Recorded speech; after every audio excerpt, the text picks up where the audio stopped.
unsurpassed, deep, profound, subtle, wonderful Dharma. 100,000 million eons is difficult to encounter. Now that I come to receive and hold it within my sight and hearing, I vow to fathom the thus come one's true and actual meaning. Wu Zhang Zheng Zheng Wei Niu Fa Ba Jian Huan Jian Nan Lao Yu Bo Jian Jian Huan De Zhou Shi Yan Jie Ru Lai Shen Shi Yi Ông Bodhisattva Earth Store Bodhisattva Rainbow Triple Sharon, all Rainbow Visionaries, or good no advisors, Amito Phật, chư Phật Bồ Tát, Ngài Tuệ Địa Tạng Bồ Tát, Hòa Thượng Tịnh Hóa, quý sư cô, quý vị kiện tri thức ngô Phật, chư Phật Bồ Tát, Di Sa Bồ Tát, chư Phật Sharon,各位比丘尼，各位善知识，阿弥陀佛。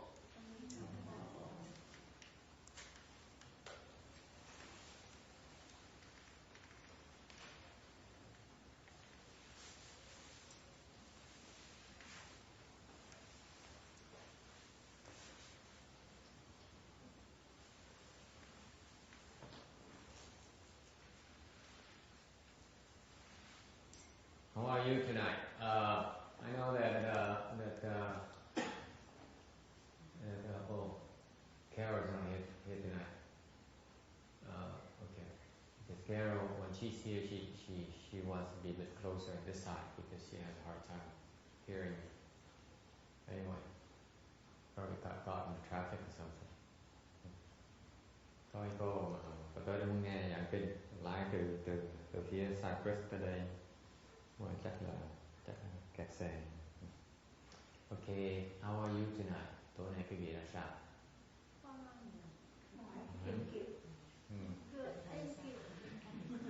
Thầy sao? How am I? I'm sore, I'm tired, I'm hungry, I'm sleepy. Should I go on? Thầy ra sao hả? Thầy đau nhức lưng, đau chân. Thầy đau bụng. Thầy mệt, thầy buồn ngủ.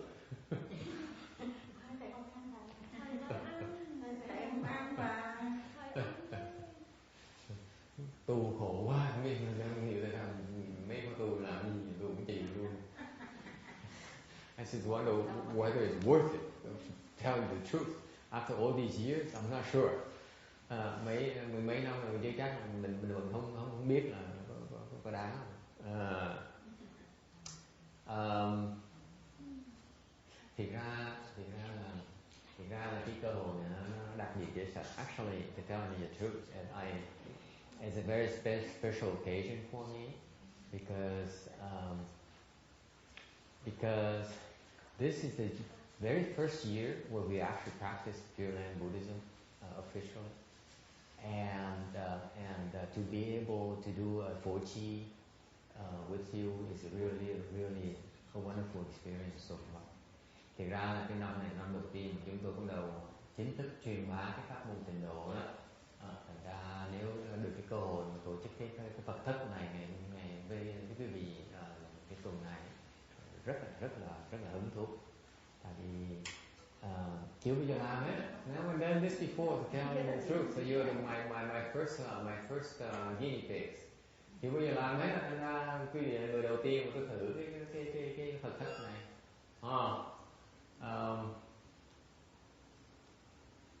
Many brave souls, có những người can đảm dễ sợ lắm, dám tới đây ở ngày ở đêm luôn. Cái đó là cái mà cái ý nghĩa Phật thất. Actually, there are lots of people who are quite brave. They came here and stayed here at the temple night and day, and that's the nature of the Phổ Chi. Is that you break away from your regular life and go to the different place and be close to Amitabha Buddha. Cái Phật thất, ý nghĩa Phật thất là vậy, là mình tách rời ra cuộc sống thường ngày của mình, xong mình tới một chỗ khác để mình được gần gũi thôi với Phật thôi, ngày đi đêm với Phật. Okay. Cái mâu thuẫn của cái tu hành đó là the paradox about cultivation is that you need to put in hard work before you can experience some real benefit and some real bliss from cultivation. Cái mâu thuẫn của cái tu hành là quý vị phải bỏ cái khổ công. Okay. Khổ công là mình làm cái việc nó khổ nhọc, khổ công. Mình bỏ khổ công rồi thì mình mới có cái cơ hội mới thấy được cái lời lạc thật sự của cái tu hành. Chẳng hạn như là có cái pháp bản sung, pháp vị sung mãn, là có cái lạc đó, có cái thú đó. Nếu muốn trước khi mà thấy cái đó phải cực chịu khổ. You need to first pass the gate of suffering first before you can experience those wonderful discoveries that you make. Tu hành thích thú, nếu mà chịu cực chịu khổ, biết đúng phương pháp mà tu thì kết quả nó lớn lao dễ sợ. Với là mình nó thích thú dễ sợ, nó thích thú không thích tưởng.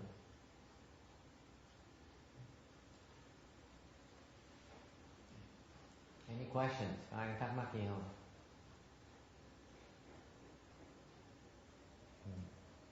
Okay, nếu thắc mắc gì tôi giảng kinh vậy. If you have no questions, I go to Earth Store Sutra. There she is. See?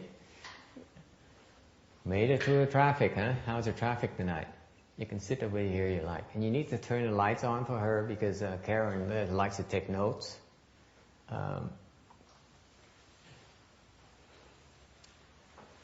You can move closer if you like. It's okay. We trust you. My boys are safe. They are either married or they're not interested in women.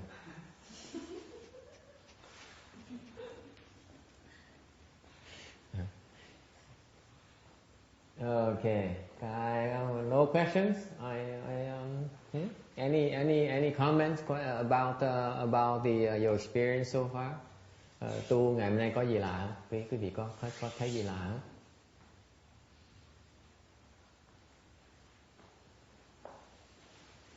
Thưa thầy, sao thầy niệm Phật là thầy liên tục, thầy không có ngừng phát ra? Ngừng quá trời đó nhé. Không thấy ngừng.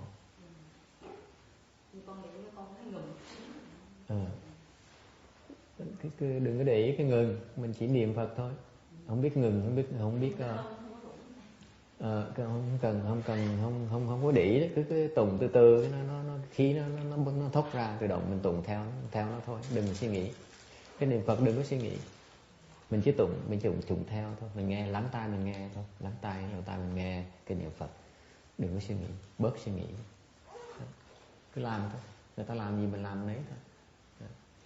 The question is how can you recite continuously without a break? Thiệt ra cái thật như vậy. The truth of the matter is that when I first started reciting like this, I didn't like it. Nói thiệt, lúc cái đầu tụng mấy cái này tôi bực lắm, tôi không thích nó, tại vì gốc tôi là gốc thiền. When I first started doing this recitation here, I didn't like it because my background is doing chant. Gốc thiền á, thiền là gì?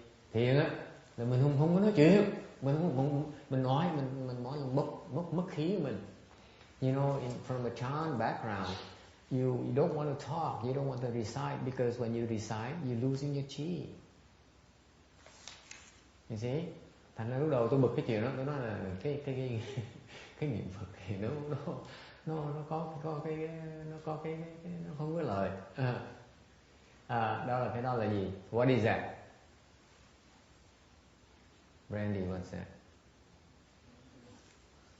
So I sat there and I started reciting Buddha's name. I said, I'm losing my chi. This is not a good thing. This is not good. Okay, what is that? And I got afflicted. Lúc đầu ngồi niệm Phật như vậy, cái mình nó nhảy lên, nó ôi trời, mình mất khí mình, hả? Mình mất khí như vậy là mình tu gì không lợi hết. Cái đó nghĩa là gì? Cái đó là gì đó? Anyone?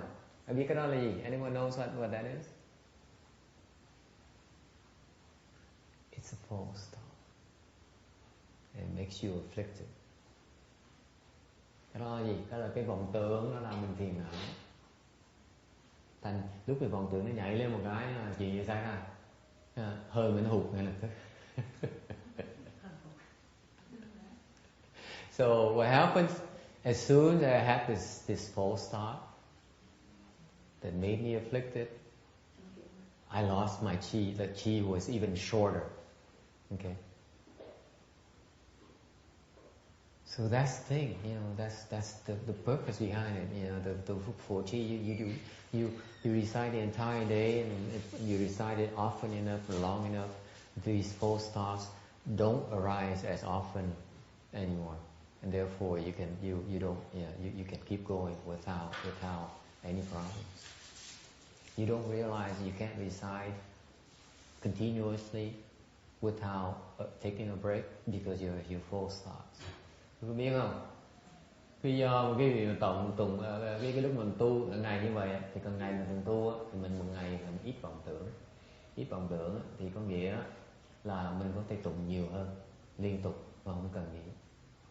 Lý do mình tụng được là tại mình vọng tưởng nó nhảy tưng cái mình phiền não, xong rồi mình bị phân trí.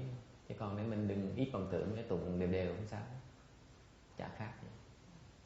Cái pháp môn tu nó khác cái thiền tí xíu, đều cùng tới cùng một chỗ thôi. So that's why the slight difference between the recitation method dharma, where from a chant dharma, but eventually they merge together again.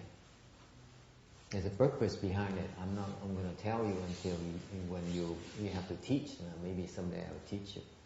Có hai đường khác nhau để cuối cùng nó tới là cùng một chỗ nào. Chừng nào quý vị cần dạy tôi mới dạy cái này, chứ còn tôi không phải mấy cái này không nói khơi được. Có bí mật những nghề chứ cho hết là quý vị nghĩ cái gì thì cũng hiểu hết rồi. Ra gặp mấy thầy mấy cô khác là thầy thôi không biết gì về thiền nữa. Tôi biết hết mấy thầy mấy cái cô rồi. Why I'm not telling you that? Because to guard you against your arrogance. If I tell you everything, I lay out the roadmap for you, and you go to the next person, the next monk and nun, and say, you become arrogant and say, you don't know about the roadmap, you know anything about Chan? I know about Chan. That's what people do. They read Chan books and they read cultivation books, and they think they know everything. They don't realize that the patriarchs do not tell us everything.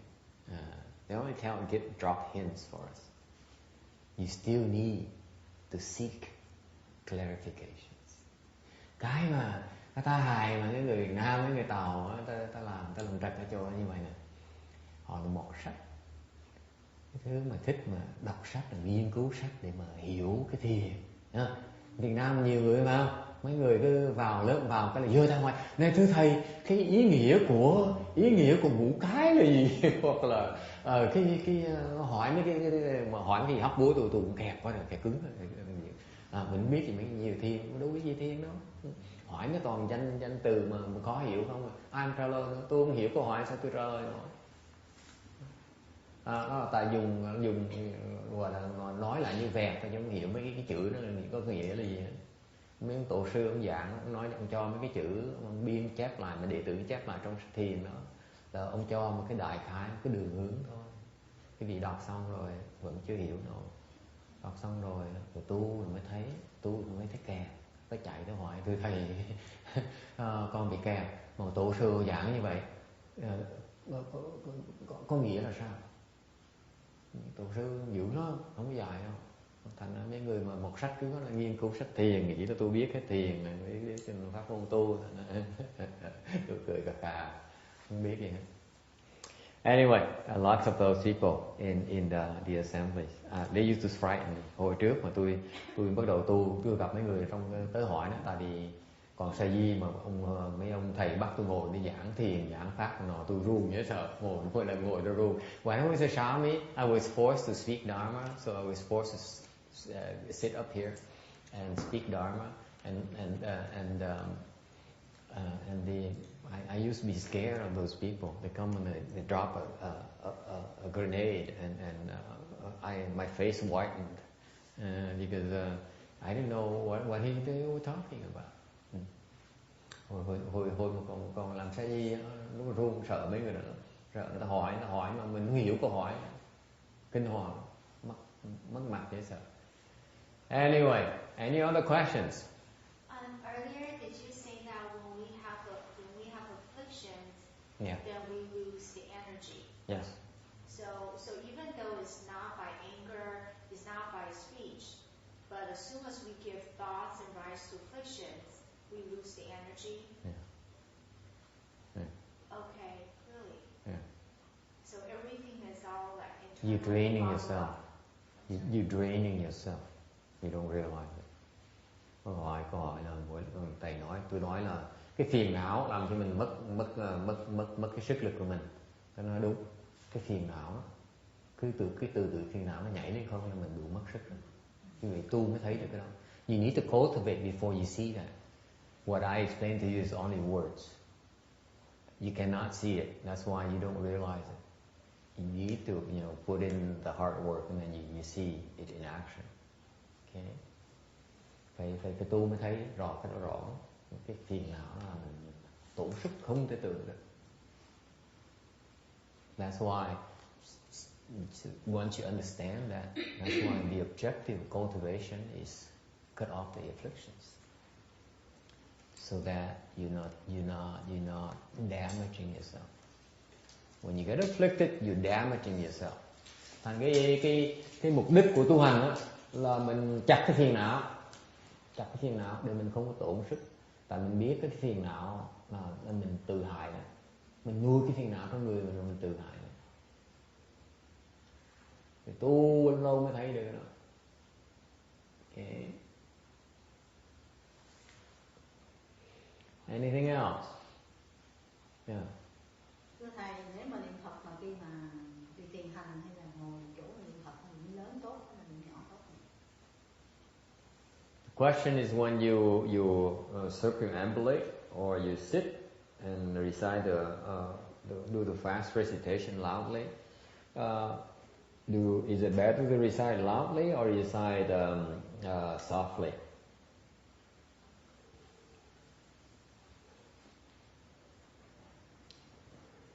Tùy lúc. Depends. Okay. Tu phí những chuyện. Lúc mà mình hơi buồn ngủ tí thì tụng nó lớn hơn. Nên tụng lớn hơn. Còn khi mà mình trong cái đại chúng người ta tụng nhỏ nhẹ thì mình cũng tụng nhẹ theo đại chúng. Okay. Thì quan trọng khi mình tụng đó, là mình muốn tụng, mình nghe được cái âm thanh của mình. Pháp môn mình luyện ở đây, cái phương pháp mình luyện ở đây là nghe cái âm thanh của mình, chú tâm lắng tâm cái âm thanh của mình. It depends. If you're sleepy, for example, then recite louder. It will strike up your energy naturally. And whereas, let's say the assembly is reciting softly, then you recite at the same level of the assembly. So, but the important thing is to learn to listen to your own sound. Listen to yourself, to the exclusion of everything else. That's called returning the phản uẩn chư sinh. Return your hearing to listen to its own nature. Phản uẩn chư sinh. Okay. Phản văn tự tính. Có nghĩa là thường ngày cái tai mình nó chạy ra ngoài. Meaning that normally your ears are going outside. You're always paying attention outside. Okay, attention to the dog barking. Nghe chó nó sủa, tai mình chạy ra ngoài ngay lập tức chạy cái con chó nó sủa nó bên kia. Cái đó là cái thói của mình quen rồi. Thành lúc mình tu, mình thay mình chạy ra ngoài, mình chạy vào trong lại, mình tự nghe cái âm thanh của mình. So what happens is that when you go to the practice enables you to return the hearing, to listen to your own self, to your own hearing. That you have to get started with that. Okay. Bước đầu phải làm như vậy, bước đầu phải tập tự nghe cái âm thanh trước. Okay. Từ từ mình nghe được cái tự tính của mình, and then gradually you'll be able to hear your self nature. Okay. That is one yin dharma door. Cái đó là cái phương pháp của ngài Quan Âm Bồ Tát, ngài đem tới thế gian. Isn't that the Dharma door is called That's right. That's the one. Cái pháp môn nó gọi là cái nhĩ căn ở cái gì? Viên thông pháp môn nhĩ căn viên thông.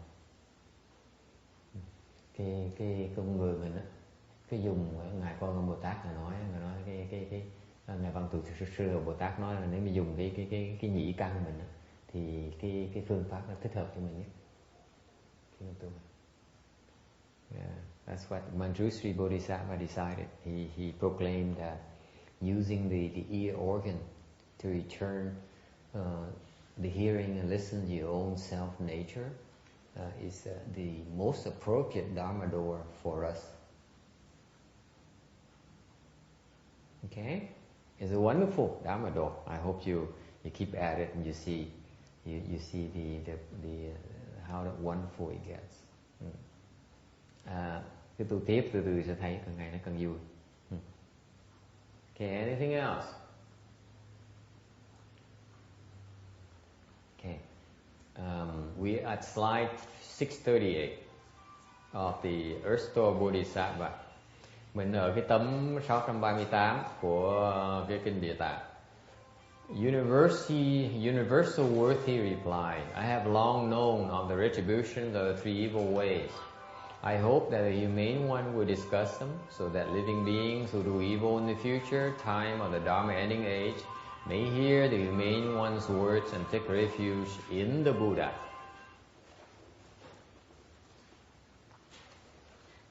Phổ Hiền Bồ Tát nói: tôi biết từ lâu về tam ác đồ báo, nên mong nhân giả nói để làm cho hậu thế mạt pháp hành ác chúng sanh nghe lời nhân giả mà biết quay về với Phật.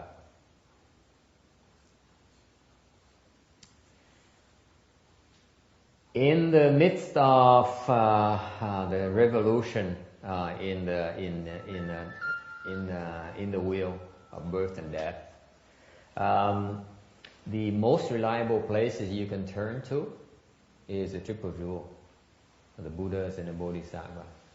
This is why every day we recite the three refuges.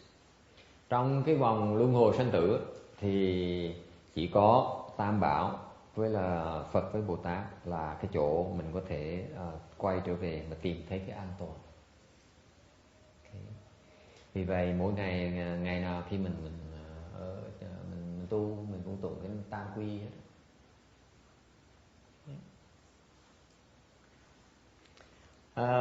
642. Earth Store said, Humane one, these are the phenomena of retribution in the hells for offenses. There is a hell in which the offender's tongue is stretched out and plowed through by cattle. There is a hell in which the offender's heart is pulled out and eaten by yakshas. There is a hell in which the offender's body is fried in cauldrons of seething broth. There is a hell in which the offender is made to embrace a red-hot bronze pillar. There is a hell in which the offender is followed everywhere by fire. There is a hell in which there is cold and ice. There is a hell in which there is limitless dung and urine. There is hell in which there are flying maces. There is hell in which there are many fiery spears. There's a hell in which one is constantly beaten on the chest and back. There is a hell in which one's hands and feet are burned. There is a hell in which the offender is wrapped and bound by iron serpents. There is a hell in which there are running iron dogs. And there is a hell in which the offender is yoked between iron donkeys.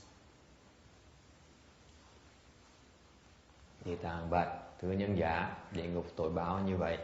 Hoặc có địa ngục kéo lưỡi tội nhân cho bò cày, hoặc có địa ngục moi tim tội nhân cho già xoa ăn, hoặc có địa ngục đun vạc sôi cuồn cuộn mà nấu thân tội nhân, hoặc có địa ngục nung đỏ cục đồng mà bắt tội nhân ôm lấy, hoặc có địa ngục phun lửa táp vào tội nhân, hoặc có địa ngục toàn là băng lạnh, hoặc có địa ngục tràn đầy phẫn dại, hoặc có địa ngục phóng toàn viên sắt có cành sắt gai nhọn, hoặc có địa ngục đâm toàn nhão lửa, hoặc có địa ngục chuyên đánh lưng bụng, ê chỉ đốt tay chân, hoặc có địa ngục rắn sắt cuốn xiết, hoặc có địa ngục xua chó sắt cắn, hoặc có địa ngục toàn là bắt cởi lừa sắt. 645. Now they go through some of the hell. He describes some of the hells that we will find down there in underneath us. Thì có cái địa ngục bây giờ Địa Tạng Bồ Tát mới mô tả những cái địa ngục mà có dưới cái cõi mình. There is a hell in which the offender's tongue is stretched out and plowed through by cattle. Có chỗ kéo lưỡi tội nhân cho bò cày. This is the retribution for swearing at others. Cái này là vì mình mắng nhiếc người khác. Or commit the various four mouth karmas. Hoặc là tạo mấy cái khẩu nghiệp.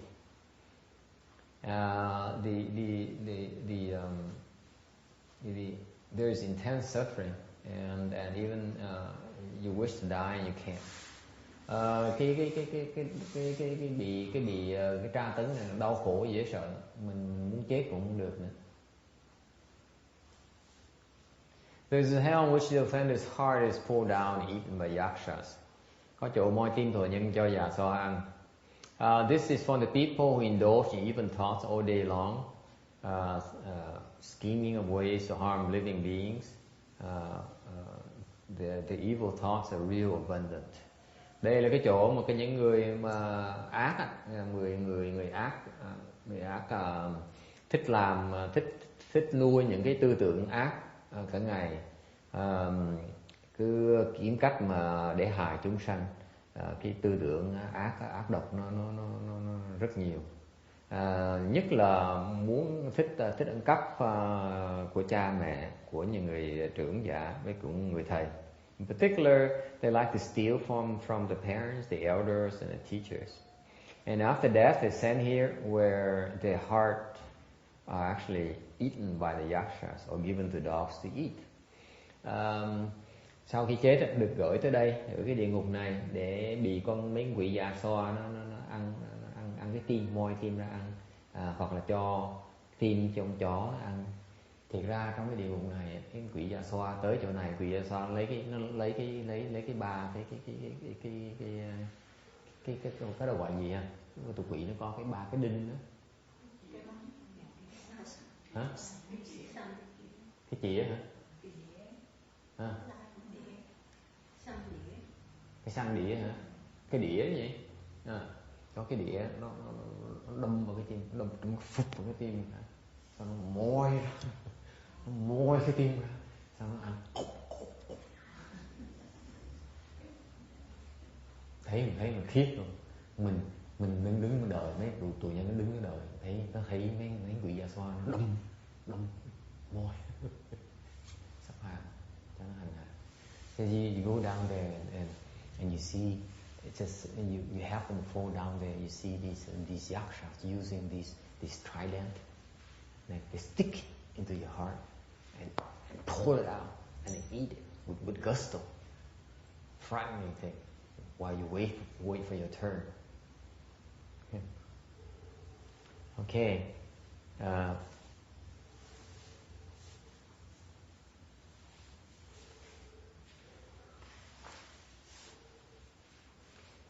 647. 647. There's a hell in which the offender's body is fried in cauldrons of seething thought, broth. Có chỗ đun vạc sôi cuồn cuộn mà nấu thân tội nhân. These people commit offenses with their body, therefore they fall down here. They kill, they beat, they harm and steal. Những người này, những người ác này là tạo tội với cái thân và cái thân nghiệp đó. Họ giết, họ đánh đập người khác, họ hãm hại người khác, họ ăn cắp. Mỗi cái địa ngục này có 18 cái vạc sôi, mỗi cái nó 40 cái do tuần lớn như thế. Ở trong đó nó để toàn sắt mà nó chảy, nó nóng độ sắt mà nó chảy thành nước, thành nước luôn. Each hell here has 18 cauldrons, each 40 yojanas wide. Yojana is about 40 miles. 40 li. I don't know what that is in miles. Maybe 14 miles wide.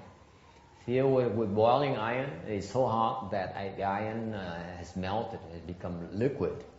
And that's from breaking precepts, killing living beings as an offering, and eating of flesh and blood, or from burning mountains. It's kind of interesting. And the interesting point here to me is that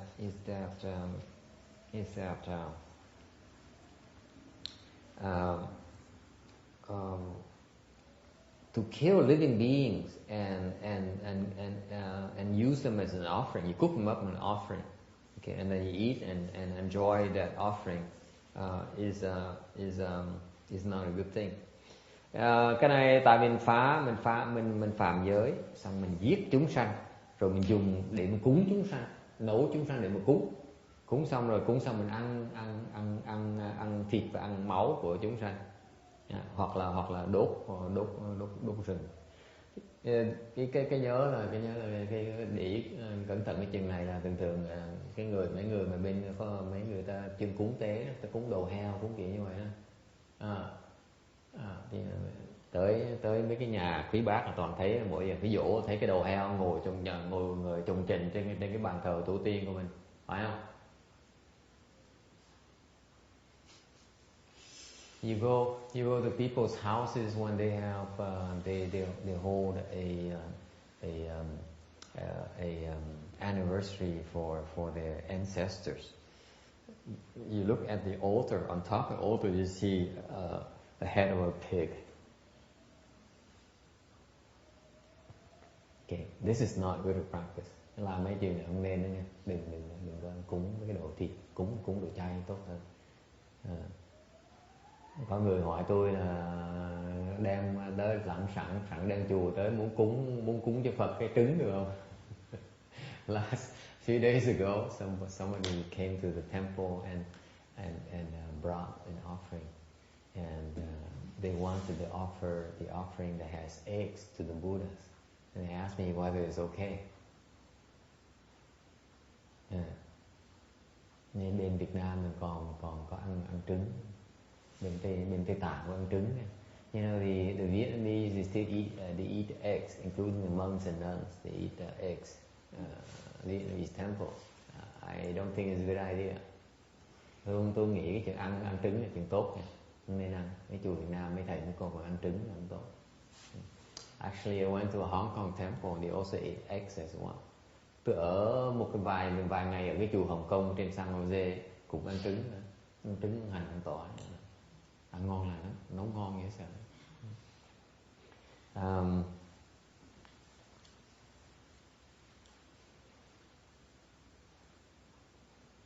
Making an offering. So what do you think? Is it okay to offer eggs to the Buddhas? Quý sư cô nghĩ sao? Cúng trứng cho Phật được không?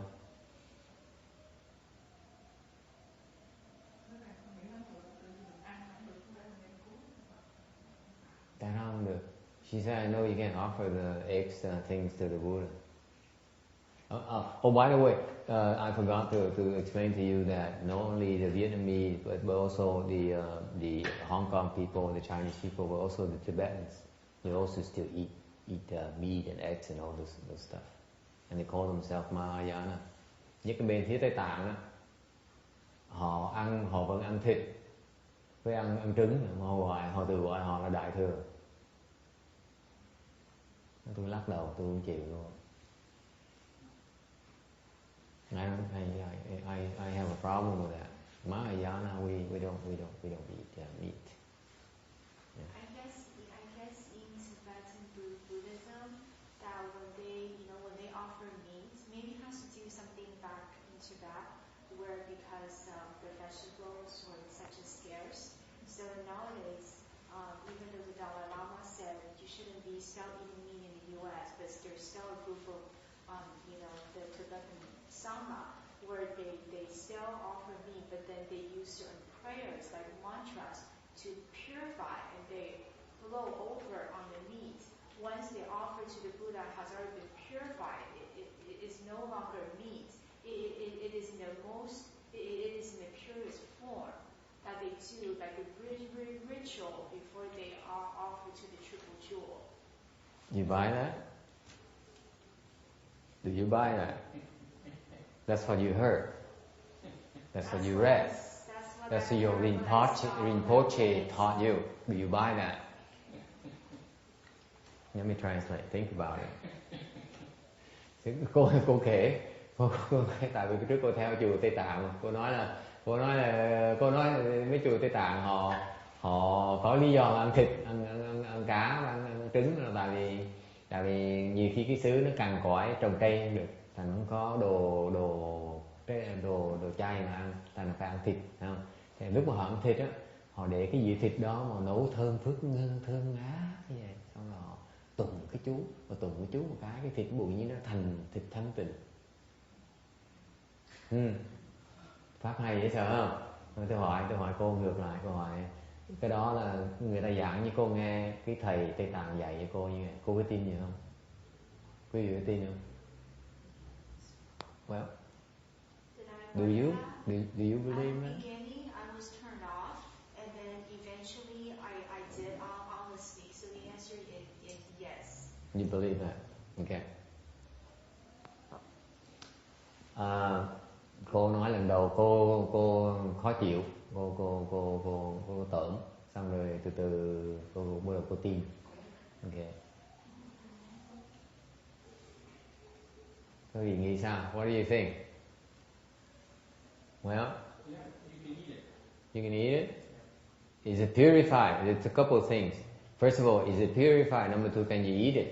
Vậy họ hai cái phần khác nhau. Thứ nhất á, cái thần chú nó làm cho cái thịt nó thanh tịnh là không. Thứ nhì mà con nên ăn cái đó là không. Hai chuyện khác nhau. Quý vị nghĩ sao? Có ý kiến gì không? Anyone has any ideas? Wasn't there a patriarch that he used to eat squab? Yeah. And then they said, how can you eat? Not only was he eating squab, but he was also drinking as well. He was getting drunk as well. He had such a merry time.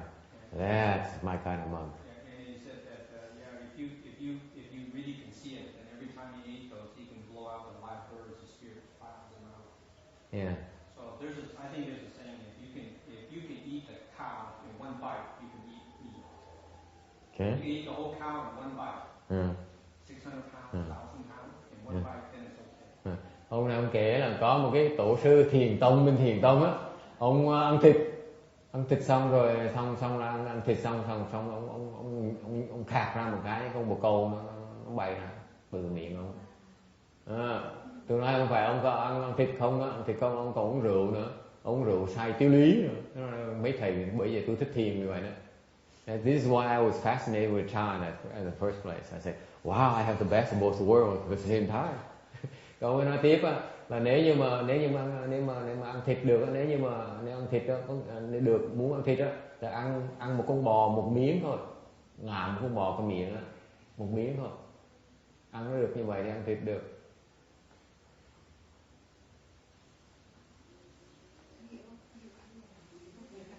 Yeah. If the Buddha was here, then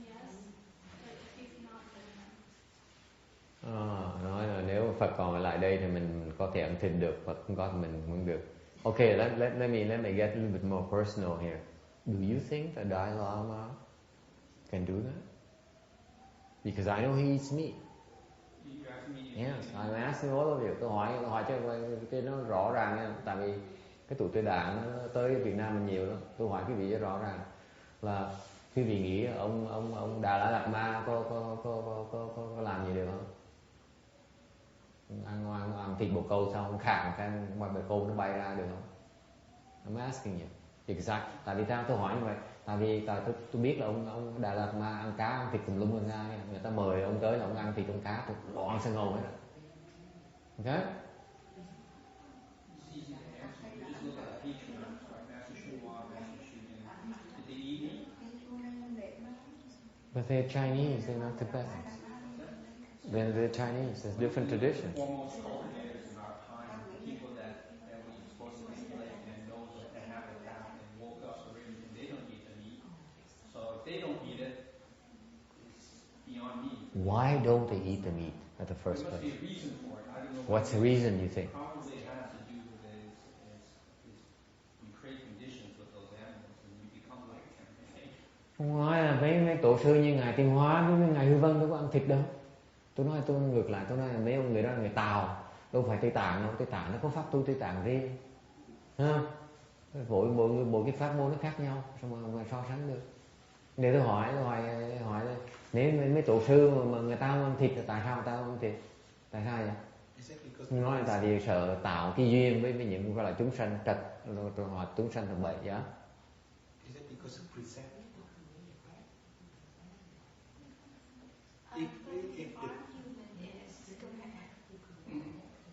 If the Tibetan doesn't have the precept not to eat meat. No, the Buddha did decree that like what Carol just said, Goyi just said, that the places where you cannot grow things, then it's okay to eat. It's called one of the 3 pure or 5 pure meat.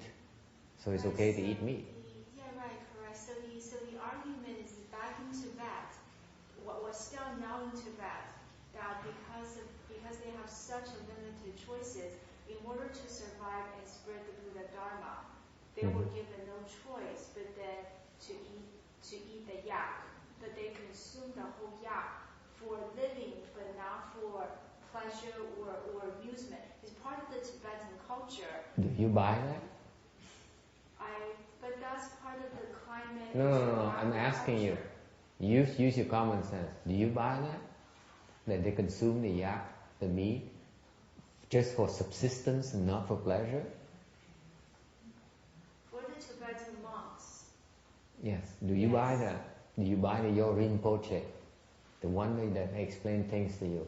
You think he actually can eat meat and not enjoy the meat? It's only for cultivation? It's not that they, what I meant wasn't they don't enjoy the meat, which was like, well, for example, let's say we take the yak. A lot of people will count the yak and do all sorts of things with it. But for the Tibetans, it's for them to take one life out of one single animal. They would consume the entire animal completely instead of moving on until they cannot survive, and then they will move on to the other, another yak. That's what I meant. It's not about enjoying or not enjoying. It's rather about consuming the whole entire yak before they move on to another. But then since the Tibetans, the Tibetans are here, so the Dalai Lama, he has openly said, because now you're given with a lot of choices, I strongly recommend you to be a vegetarian, to follow on the non-killing compassionate principle. So because of that, I met a few high lamas and Rinpoches, they choose themselves to be vegetarians because now they have more choices. Back then in Tibet, which was a different story, now they're here and they are strictly vegetarians. So, and then there's still Tibetan monks where they still continue with the same lifestyle. So my take is that karma will judge you based on what you do, and you know what's the truth. Do those prayers work, or is it for conscious only? mấy cái chỗ mà như bên Tây Tạng hay là Ấn Độ mà nó cằn cõi quá thì có phải cần ăn thịt này nọ để mà sống, để mà sống, để mà sinh tồn. Nhưng điều ông Đại Lạt Ma nói bây giờ mình qua mấy cái xứ này nó có văn minh, nó có đầy đủ đồ ăn rồi, ông khuyên là đệ tử người Tây Tạng nên ăn chay, đừng ăn mặn. Nhưng đều vẫn có người tu sĩ Tây Tạng vẫn ăn mặn như thường, thành mỗi người tu mới khác nhau. Lý do ta ăn chay tại ta muốn phá cái tâm, cái từ tâm, cái tâm từ bi. Okay. Yeah, each dharma is different. It's just that there are reasons why the Buddha decreed that it's okay to eat meat. But I don't buy that thing that you recite a mantra and the meat becomes pure. I don't believe that. Thì Phật đã cho phép mình ăn thịt mà, nếu có lý do ba cái tịnh thịt đó, cái loại thịt mà tịnh đó, ba loại ngũ loại thịt đó, thì Phật có lý do thì cho phép ăn thịt, thì nên ăn thịt được, nhưng đều phải có lý do chính đáng mình ăn thịt, chứ còn mình ăn chay được mình tội gì phải chọn thịt làm cái mà nói mà tụng cái chú mà thịt nó thành thịt thanh tịnh là tôi không tin cái chuyện đó. I find it hard to believe. And then like for reference, they said that besides being pure, is also to pacify the animal, to liberate the animal. So therefore, it's not a piece of meat anymore. It's just like any offering that has, the surface value is self-flash, is a piece of meat. Yeah. But once they blow over the mantra, it's purified, pacified, and liberated. Therefore, it's no longer a piece of meat. Right. Then they must be enlightened already. We have that kind of power. You think you can be given a mantra and you can do that? You think you can have that kind of ability? Let's say I give you the mantra for you to decide. So that every time you eat at home, this is common sense, right? This is useful. You should get a copy of that mantra, bring home, give it to Earth and charge him money for it. Say, now you can eat meat to your heart desire. And every time before you eat, you still have your nutrition, you have all your flavors, and you recite this mantra, you have no problem whatsoever. You make a fortune, right? So I have a lot of problems with that. So I actually confronted a lot of the Rinpoches. And I know that some people find me to be very offensive. But yes, I ask them all sorts of questions, like what happens this and what happens that. I have a lot of questions. It's not just about the eating meat part. It's also about the master and the disciples' relationship. So. Oh, you want that sect, yes. Huh? The sex, yeah. No, it's not about the export. It's actually about something else. It's the entire 100% loyalty and faith because of the guru and the student and the disciples relationship. So I have all sorts of questions, and then they don't like me at the end. So ask you to come back. I wanted to learn, so. Let me translate for them. Rồi cái mà tôi nói là tôi thấy cái chuyện mà mình có thể ăn thịt xong rồi mình niệm cái chú rồi cái thịt nó bị thành thịt thanh tịnh, tôi nghĩ cái đó nó hơi khó tin thì tôi hỏi cái vị chẳng hạn như tôi cho cái vị một cái chú đó, cái vị niệm cái chú, cái vị nghĩ cái vị có thể làm cái thịt cái vị đang ăn nó thanh tịnh được không? Nghĩ sao? Làm được không? Nếu mà làm được, tụi nó đã bán cái thần chú rồi, nó bán cho tất cả mọi người làm tiền rồi, đúng không? Bác mua ngay phải không bác? Bác mua lúc này nó bao nhiêu thầy để con cúng cho thầy, vài trăm để con phải con cứu gia đình con, đúng không? Nó ăn nó tạo tội. Thế mình niệm với chú bỗng nhiên mình không có tội nữa. Trời, tôi cái này tôi làm giàu, đại trọc phú, đúng không? Tôi có cái chú rồi tôi bán ngay, tôi cần gì ngửa tay xin quý vị tiền để xây chùa. If I have access to that kind of mantra, I would go into business. I'm not going to fool around with you guys. I waste time with you guys. I'm in a business of saving the world. Here's my chance. Cái không phải việc mình là việc cứu độ chúng sanh hả? Đúng không? Bán thần chú ngay tội. Thằng chiều mình đụng cái thần chú mà bỗng nhiên thịt nó thanh tịnh, cái đó tôi khó tin, tôi thấy khó khăn. Tôi bỗng nhiên sao tâm mình thấy nghe thấy nó ngổn, thấy nó trật chỗ nào á. Hả? Yes. What? Because what she just said, that is there are places where they can't grow, like that said. No, it's real meat. But wasn't it a manifestation? No, it's a real animal. And the Buddha allowed it? Yeah.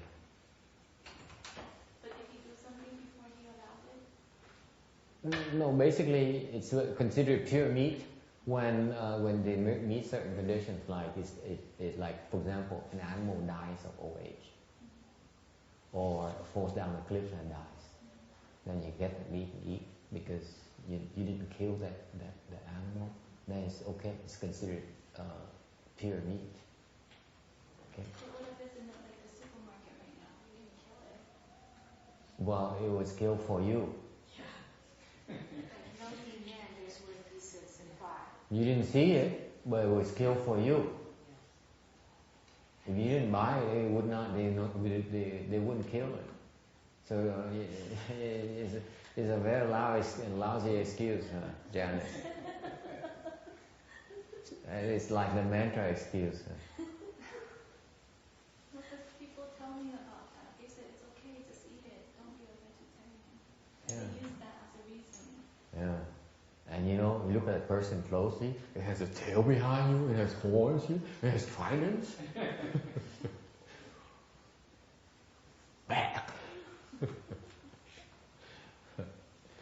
Cái chuyện người ta cứ nói là thịt mua ngoài chợ đó đâu phải thanh tịnh, tại vì mình đâu có giết nó.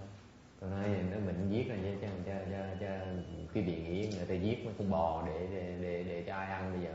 Mình mua thì ai giết cho mình ăn. Mình ăn sao nó giết con bò được. I drove by a car wash today. One of those car washes used to be real busy. Not a single soul. Okay, amazing. No more demand. Anyway, that's a side comment. Okay. Whereas the teacher and disciple relationship, it's more involved than you think. There's a reason for that. There's a very good reason for that. Unfortunately, they have a problem with that is because they don't have enough virtues. That's why it's repulsive to a lot of people. The way they preach, they practice is repulsive because it's blind faith, which is not healthy for cultivation. So you're right, but on the other hand, if you really cultivate the reason for that dharma, there's a very, very strong reason why you want that kind of relationship in cultivation. But unfortunately, when they explain it, or the way they practiced it, is that it's not quite proper. They haven't accomplished that dharma yet. But there is a good reason for that. Tôi dặn nghĩa tiếp là cô còn nói là cô khó chịu cái tụi Tây Tạng nó có cái truyền thống nó là nói người thầy mình người thầy mình còn quan trọng hơn Phật nữa. Okay? Thành ra cái nó khó chịu, gọi là cái loại mình tin một cách mù quáng như vậy đó. Thầy nói như mình làm đấy thôi. Okay.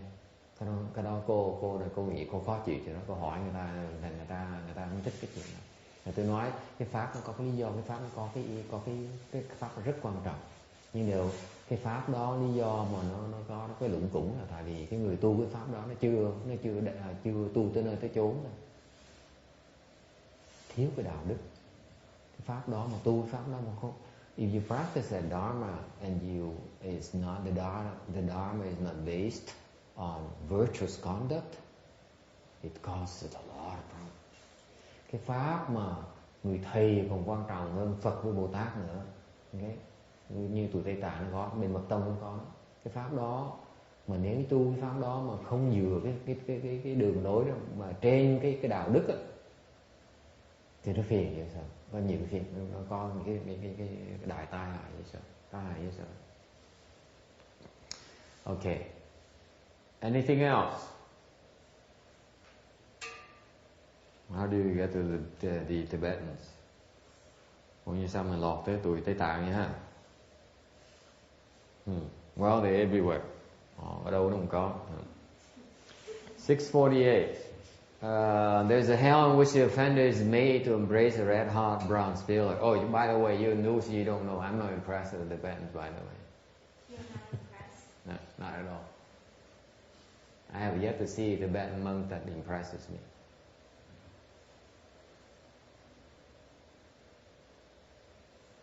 Tôi nói với cô, tại cô mới tới, tôi nói với cô là tôi không có phục mấy người Tây Tạng. Tôi chưa gặp một người tăng đi Tây Tạng nào mà tôi nể hết.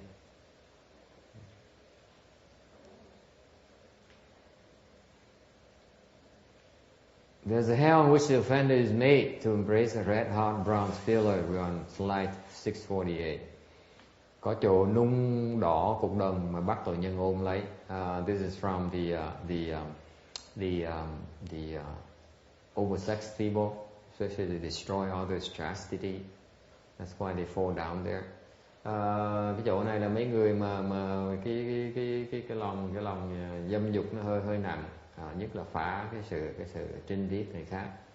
There's a hell which the offender is followed everywhere by fire.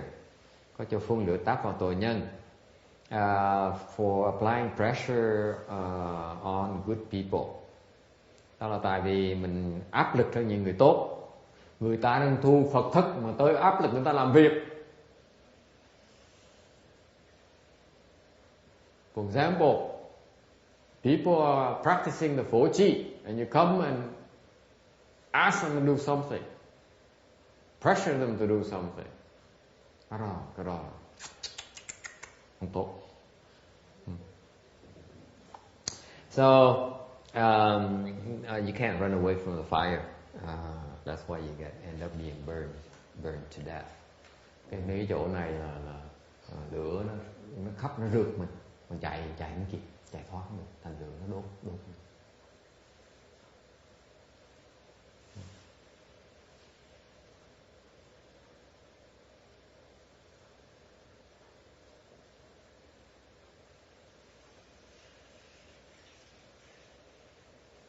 Okay. Next, 649. There's a hell in which there's cold and ice. Có chỗ toàn là băng lạnh. Băng là tuyết.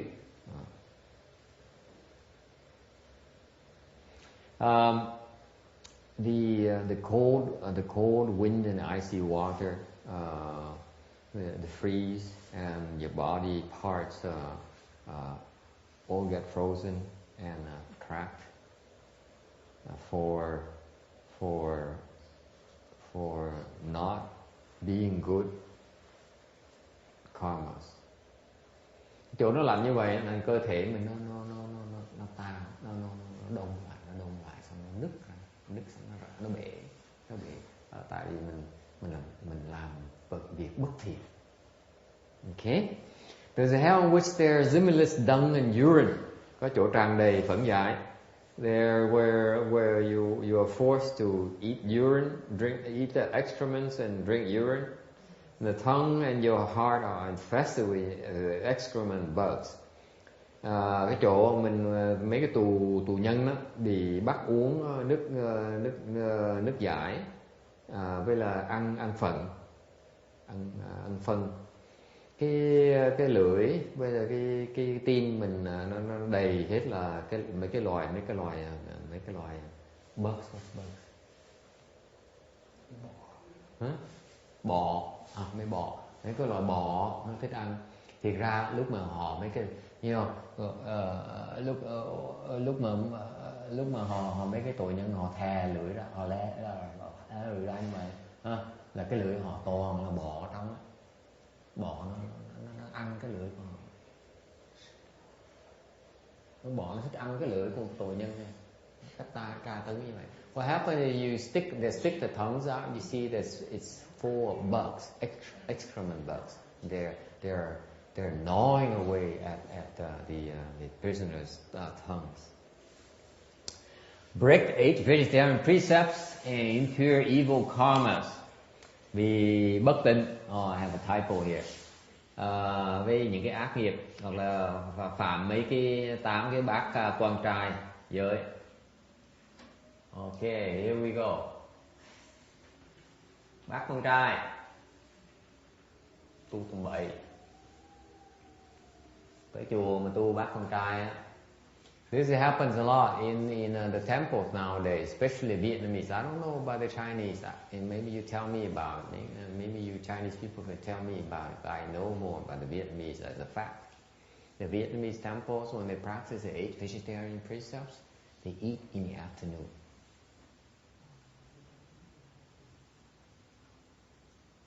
Big problem. Không biết mấy chùa Tàu sao, người nào Tàu nói cho tôi biết, chứ còn mấy chùa Việt Nam tôi chắc chắn là tôi chưa có tới chùa nào Việt Nam nào mà họ tu bát con trai giới mà không ăn buổi tối hết. Có ai biết chùa nào không tu bát con trai giới không ăn buổi tối không? Chùa nào? Ở Việt Nam cũng có, ở Việt cũng có thầy. Có hả? Dạ, không ăn buổi tối. Không ăn buổi tối. Không coi hát, không coi TV, không diễn. Này thì đúng. Okay. Hả? Không được trang sức nữa luôn nữa. Ok, đó là đúng. Tại vì vậy tôi phải tới mấy chùa tôi về làm quen với họ mới được. Tại vì tôi bực nhất cái chuyện bác con nam giới mà kêu ăn buổi tối. Ông đàn chùa Việt Nam của sư phụ tôi là tới 2 tuần tới tu bác con trai giới một lần, xong rồi ăn buổi sáng, ăn buổi trưa, ăn buổi tối rồi kẻ mắt rồi phiền dễ sợ luôn. Tu bác con trai làm cái gì? I think I have a hard time with that. The 8 vegetarian precepts, you're not supposed to eat the afternoon. And people do. It really bothers me. And now is a proof here that if you practice that kind of dharma, because they get together and practice it twice a month, and the temple people are helping them break these precepts, and would guarantee them to fall in the future to this kind of hell. Mấy thầy mấy cô mà cho Phật tử tu pháp tầm bậy như vậy là trong tương lai họ gửi đi xuống cái địa ngục, loại địa ngục này nữa nha. Yeah.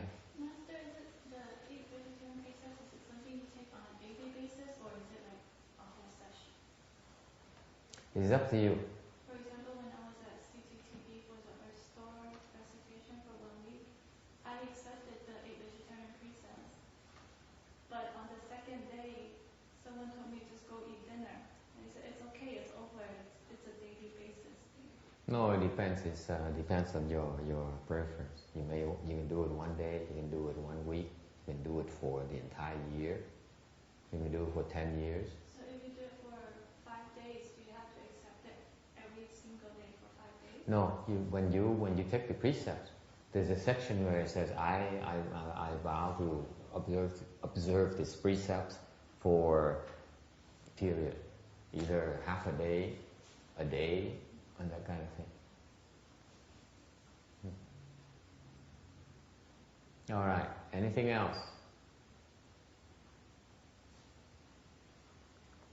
650. There's a hell in which there are flying maces. Có cái chỗ phóng toàn viên sắt, có cành sắt gai nhọn. Maces are like apples or lemon, about that big, and there are lots of thorns and needles. They could be on the ground or flying through the air, and they're made of iron.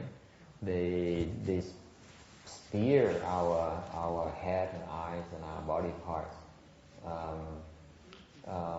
Retribution for using that kind of weapon to harm others. Cái loài này nó bự khoảng chừng bằng như là cái trái bom hoặc là trái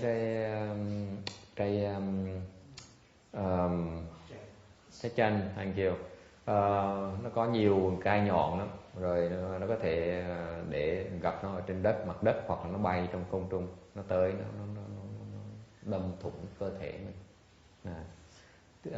Tại bị tạo cái nghiệp lúc trước á, làm lính mà chuyên môn chôn những cái đồ này để hại người ta. There's a hell in which there are many fiery spears. Có chỗ đâm toàn giáo lửa. They pierced our organs, the limbs, and burn the prisoners to death. These are fiery things similar to the piercing spears I described earlier. Cái giáo này giống như cái địa ngục lúc trước á, là địa ngục thông thương đó, thì nó đâm cái cơ thể mình. Và như đây cái loại giáo, thêm nữa loại giáo nó có lửa, thành nó đốt, vừa nó đâm xong nó còn đốt cái cơ thể mình nữa. There is a hell in which one is constantly beaten on the chest and back. Có chỗ chỉ đánh lưng bụng. They beaten with a red hot iron ore because he used to do that to others. Có cái sắt đỏ chét dùng để đánh lưng, đánh ngực của mình, đánh phía trước cái thân mình. Tại vì lúc trước trong người mình đã làm những cái tạo những nghiệp như vậy.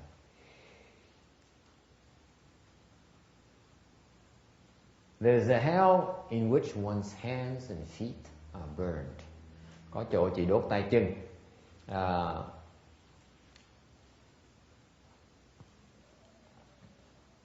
So the fire burns your limbs, or you're forced to step on charcoals, which then burns your feet.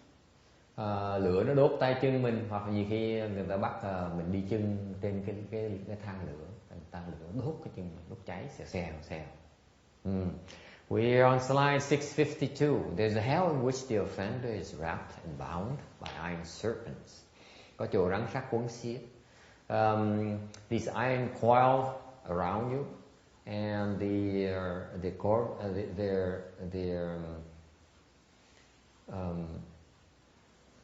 and the body is covered with mouths which spit out small snakes. In each, like 20 iron mouths. And these snakes drill into your eyes and emerge from your genitals. Very painful. That's from lustful conduct. Mấy cái tù nhân á bị rắn sắt nó quấn lại, nó siết lại. Một cái thân rắn sắt á, nó có nhiều cái miệng, mỗi có 2 cái miệng bằng sắt.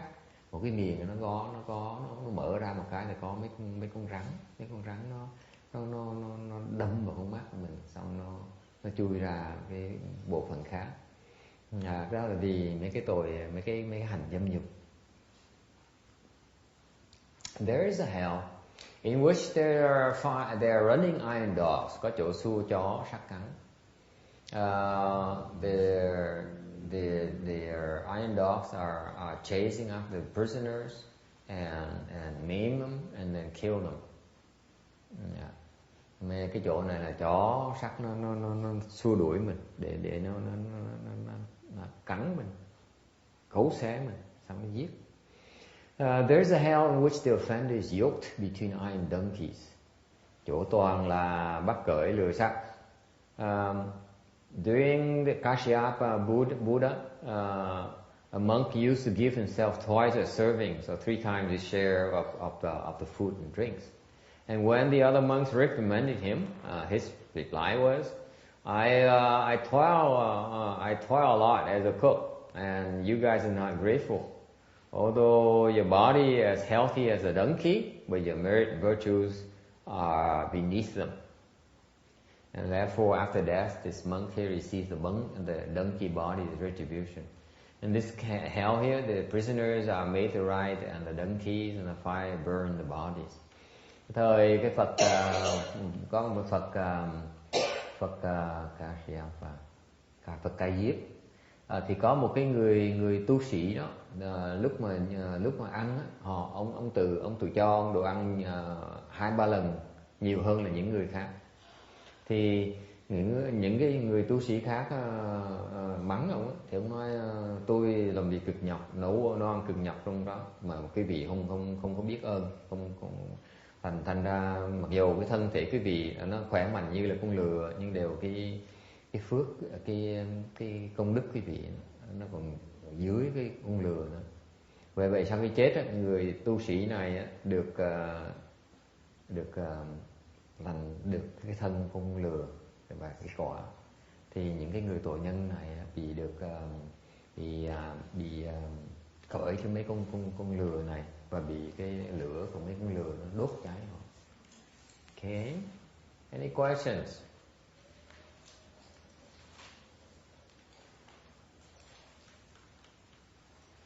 (654) Humane ones, such are the retributions. In each hell, there are 100,000 kinds of utensils of karma, and all are made of copper, iron, stone, or fire, the four materials which are summoned by the manifold karmas. If I were to explain the hellish retributions for offenses in detail, any single hell would have hundreds of thousands of kinds of acute suffering. How much more numerous would be the sufferings in the many hells be? Now, drawing upon the awesome spirit of the Buddha, I have replied to the humane one's question. It has been a general discussion, for if I were to speak in detail, I could not finish for kalpas. Thưa nhân giả, có báo như vậy, trong các địa ngục được có bởi hàng trăm hàng ngàn hình cụ toàn là đồng, sắt, đá và lửa. Cả 4 thứ này đều do tạo chúng nghiệp mà cảm ra. Nếu kể cho rõ về địa ngục báo đẳng thì trong mỗi địa ngục lại có cả 100.000 cảnh tượng thảm khốc, huống chi nhiều chỗ. Tôi nay dựa vào uy lực của Đức Thế Tôn và vì nhân giả hoại mà nói sơ lược như trên. Nói mà giải thích cho rõ thì tận kiếp cũng không hết được. 657. Only went through a very brief description of the hells. Mới giảng sơ lược về mấy cái địa ngục này thôi. In fact, outside our mind there is no hells. Ngoài cái tâm của mình không có địa ngục. Có nghĩa là sao? What does it mean?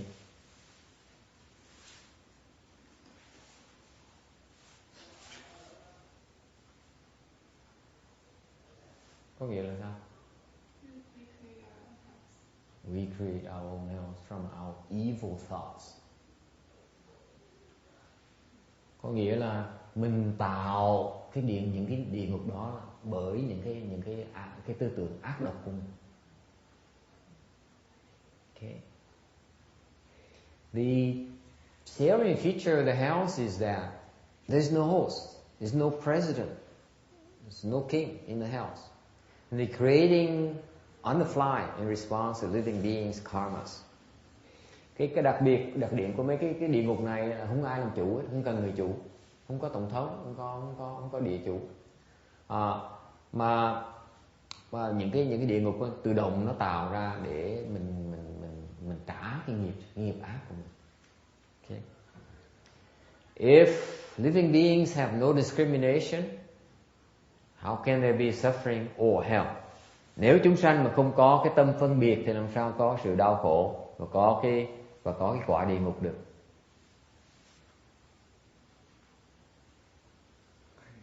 You don't get it? I don't get it. I'm way regressing.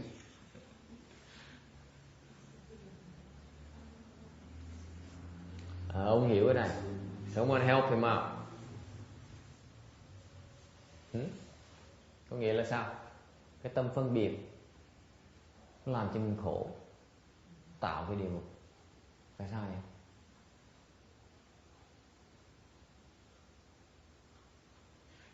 I understand the suffering, the hell, because we suffer, so we create the hell. Is that? No, not necessarily.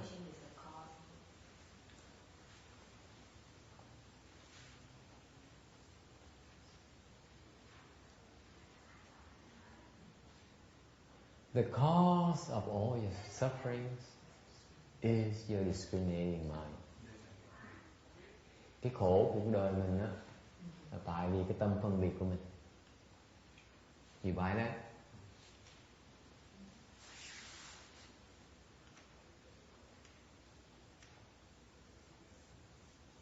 vì tin gì được không? Cái tâm phân biệt cái tạo cái khổ cho mình.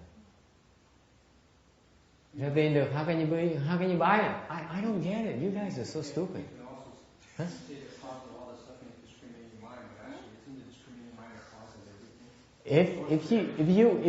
If without discriminating mind, how do you know there is no suffering or there is bliss? Huh? Nếu cái vị sao cái vị khờ vậy, hỏi cái mỗi những cái thầy hỏi sợ quá, thầy nói đúng, thầy nói đúng rồi. Không có cái tâm phân biệt sao biết cái khổ, sao biết cái sướng được? Hả? What? Never thought of it before? No, isn't it discriminating mind a false creator? Huh? Isn't it a false creator? It makes everything come about and move about.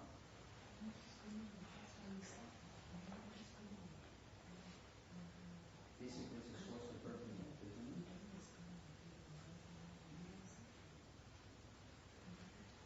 it? Yeah. Yeah. No, it's true. That is correct. That's the theory behind it, yes. Okay. But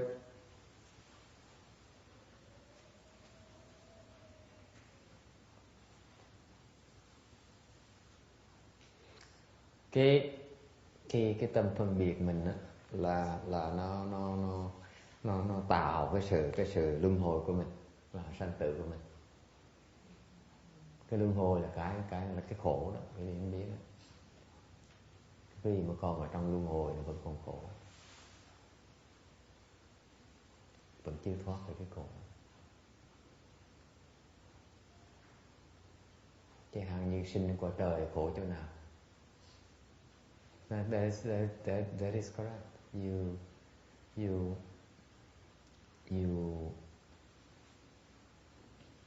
Your thinking mind creates the conditions for you to revolve in the wheel. Revolving the wheel is suffering.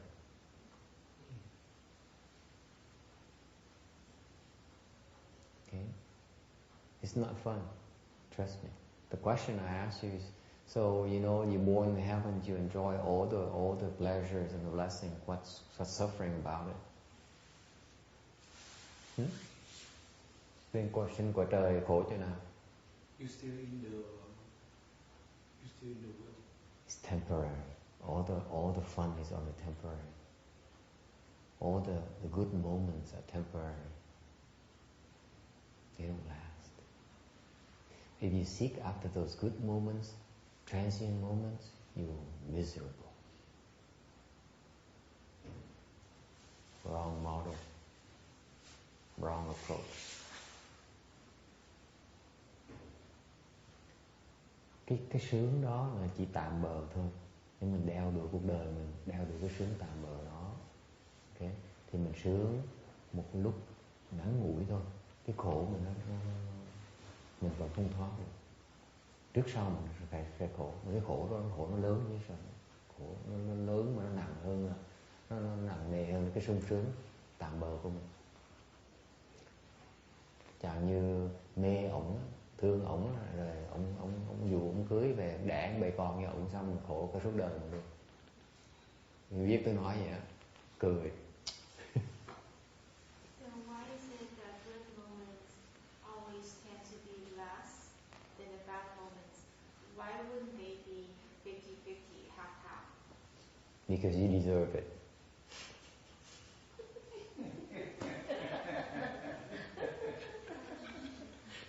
Boy, if you think that the Tibetans are bad, I mean you're in for a big surprise. Câu hỏi tôi vậy, tại sao mà cái khổ cái sướng mà nó ít hơn cái khổ, tại sao mà là cái khổ nó nhiều hơn cái sướng nhiều, mà tại sao kỳ cục vậy, tại sao có thể là 40, 60 hoặc là 50 hoặc là 70, 30 hả? Thế nói tại vì cô xứng đáng để mà sướng đâu, cô xứng đáng để mà khổ thôi. I didn't say that I thought all the Tibetans were bad. I didn't say that. No, I'm saying the Tibetan Dharma. Tibetan Dharma. No, I didn't say that. What I meant is that you think that the Tibetan Dharma is tough to swallow, that relationship. Yeah, very part. Yeah, I'm saying. Good Tibetans, but they're not all bad. Yeah, I'm not saying they're all bad either. There's some good Tibetans. I've actually met a few who were very, very good. Even similar to Shupa's teachings, in a way, they were pretty good. I mean, no offenses to you, but I mean, like, I just think that maybe you haven't seen enough of Tibetans. It's possible. I have a lot of Tibetan friends. I've been friends with them for 8 years. Okay. And I see their daily routine in and out. Mm-hmm. So not all of them are bad. Maybe a group of them, but not all. I think that just like the Vietnamese and the Chinese Americans, regardless, I mean, there still will be a good portion. People are good. Mm. So regardless their ethnicity, it's really their heart. No, I have to disagree with that. Because I looked at my disciples, I think they're all bad. You're at a higher level. With too much trouble. To me, they're bad news. Okay. so. I'm just right there. No, I'm serious about this. You can convince me that they're exceptions. I see no exception at all. Okay. That's why we come to you, because The parasite, you ask me. I'm kidding. Of course, you can't lump them all in the same together. You know, they have many bodhisattvas in Tibet, by the way. There are lots of bodhisattvas among the ranks. They're helping. Yeah. But so you can't say they're all bad. I'm just saying what I meant by that is that the Dharma, the practice, I see a lot of problems. It's just not clean. Because it's based on greed. Based on what? Greed. It bothers me. That's all. I see. And you see the abbot or a Dalai Lama or these lamas or these hotshots going around and it's not clean. Our Dharma is that 动死不攀缘，饿死不化缘。Spirit Dharma. Spirit. Agree? Yes. wow. I can see the greed in the Tibetan Dharma. It bugs the heck out of me.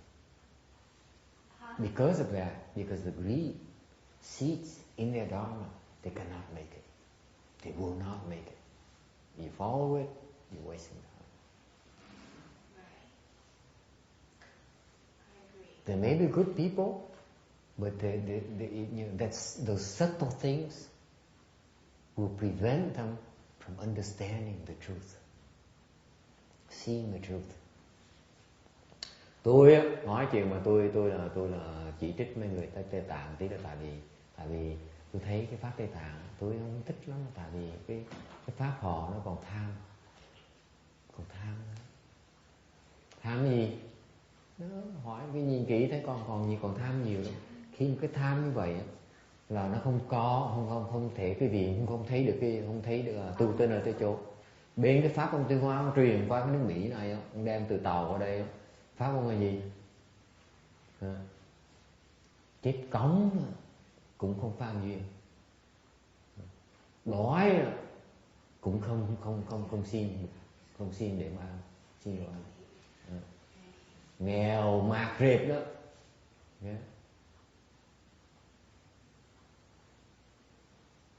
What's the third one? Chúng sự bu chế duyên. Chúng sư bu chiếu duyên. Chiếu duyên. Cái nghèo mặc rệp á, cũng không tham cầu.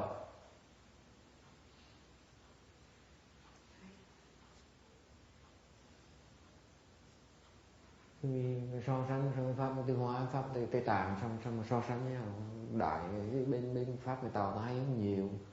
Đồng ý không? Tại sao mình nghèo mình đói phải tới cái chùa Việt Nam, mà tới cái chùa khác mình xin tiền người ta? Cái giỡn mặt của tôi hả? Nghèo chết thôi, không cần xin tiền.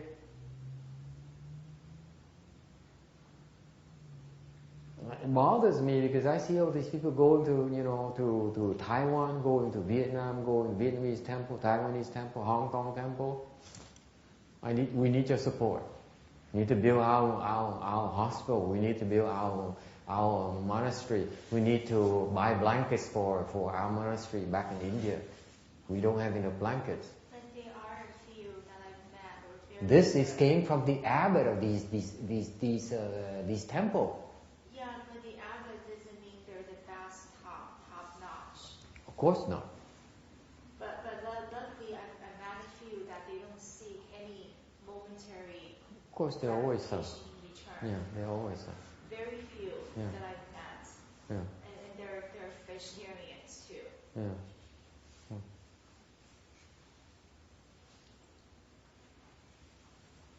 It's just when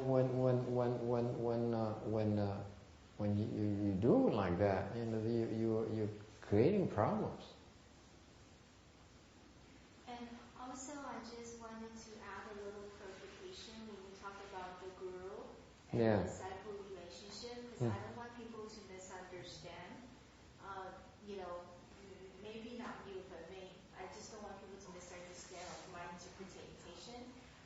I think Tibetan Buddhism with the guru-student relationship is similar to an extent like Catholicism, where the Pope is being seen as the messenger of God. So for the guru and the disciple relationship in Tibetan Buddhism is why the guru is so important.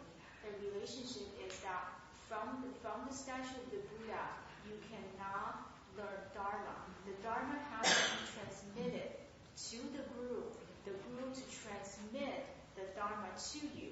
That's why the relationship is very, very important, because looking at the 5 lineage of the Tibetan Buddhism, for example, the Kagyu tradition, the Gelugpa tradition, of all the 5 traditions, everything is through oral transmission because of their practice, a so-called esoteric Vajrayana tradition. But then, the most important thing is that nowadays a lot of people jump into conclusion. Okay, I have a good affinity with this teacher, therefore I'm going to be the disciple. But to be strictly speaking, if the Lama is a highly cultivated Lama, it takes about 5 years to observe a disciple before they establish that guru-disciple relationship. Same thing for the guru. You don't claim anyone as a guru. You need to observe your teacher for at least 5 years before you make that decision, because it's a very big deal. So for them, once you make the big deal, then that's where you receive the Dharma. So that's why for them it's supposed to be very authentic and very important. But unfortunately, because now the society, everybody wants to take the speedy path. And then problem starts to come up, and then like you mentioned, a lot of the lamas, they no longer practice in certain strict ways that perhaps creating a lot of problems, so on and so forth. But for the very pure high lamas, like the patriarch levels, they do take that very, very seriously. They don't always take disciples that easily unless they see you are the right person for a specific Dharma to practice at that time. Which patriarchs are we talking about? Are we talking about the patriarch who has a wife? You said five lineages. One of them has one lineage has it's okay to have have a wife. I believe is the Sakya tradition, because the Sakya tradition, they're not monks. He's for example, His Holiness Sakya Trinzen, he's not a monk. I mean, he doesn't wear a monk's robe. He wears the baihi, literally, like in the sutra, baihi, the white cloth. And he has a wife. And he has 2 sons. And one of the sons is a monk. Okay. So he goes around, he does the Buddhist teachings, but he's not a monk. He has never proclaimed to be a monk. Then why is he teaching Buddhism? And why is he teaching Buddhism? He's in Tibetan Buddhism. A lama is not a monk. Lama means a teacher. It's not a monk. And Rinpoche means a reincarnated soul, but sometimes it's not a monk. So that's too complicated. my understanding. Yeah, it's too complicated. So they're still riding in the revolving in the wheel. They're still riding the wheel, right? That's the Dharma. I don't know whether it's their manifestation, what's the true self. That I don't know. I'm only speaking from the historical and from the cultural perspective. Yeah, I don't know enough about the Dharma to really make a proclamation. I just the few things I saw that I have a problem with. But I'm sure that they are the bona fide cultivators. For example, the teacher-disciple relationship there actually is a proper Dharma. If you ask me, it's the proper way to cultivate is like that. Because you don't realize that, especially when they practice these mantras, they will encounter a lot of obstructions. The demons will manifest as Buddhas. Therefore, they prepare them. Actually, it's out of compassion. They prepare the disciples from when they reach higher levels and face those tests. They can always go back to the teachers for help. So that's why it's very critical. Only a higher level. That's why you guys don't understand it. Yeah. That's why. But the thing is, it's a proper Dharma. It's valid. It's valid Dharma. Cô nói dạo tại cô nói thêm mấy cái phần Tây Tạng tôi không biết nhiều. Thành tôi chỉ thấy tại tôi gặp tiếp xúc một nhóm mấy phương trượng cái chùa khác nọ thôi, chứ còn không biết nhiều lắm. Mà tôi chả thích gì cái pháp đó nữa. Tại nó rườm rà quá. Nó làm rườm rà này nọ. Để tôi nói cái pháp nó chính đáng thôi. Có cái pháp nó là bên Tây Tạng họ chú trọng nói là họ phải có cái hoàn toàn sự tin tưởng giữa cái người thầy với người đệ tử. Người đệ tử phải tin người thầy hơn là tin Phật Bồ Tát nữa. Lý do rất chính đáng. Tại sao? Tại khi một cái vị tu cao lên rồi, cái tụi ma quỷ nó hiện ra thật, Phật Bồ Tát luôn. Nó tới nó làm mình mê hoặc mình. Thành lúc đó họ được chuẩn bị ngay từ lúc đầu, lúc mà bị những cái hoạn nạn như vậy, họ có thể trở lại với thầy của họ để thầy họ giúp họ. Okay. Nó có cái lý do, cái pháp nó đúng, nhưng điều phần lớn người ta không hiểu cái sự quan trọng của cái cách tu hành đó. Okay, anything else? Going back to the slide here, there's no substitution. You can't use your money to buy someone else to undergo the suffering for you. Thì không có thể mua hay là kiếm người khác thế chứ cái sự cực khổ của mình được. Okay, it's important to understand that pay attention to the 10 evils. Okay, because that's where you commit your offenses, and the 3 poisons are the causes. And that's why the utensils, all kinds of utensils down there, they represent for daily use, because we create offenses daily, unceasingly. That's why instead of creating offenses out there, you come to the temple and recite the Buddha's name, no offense created. See? Much better. Yes.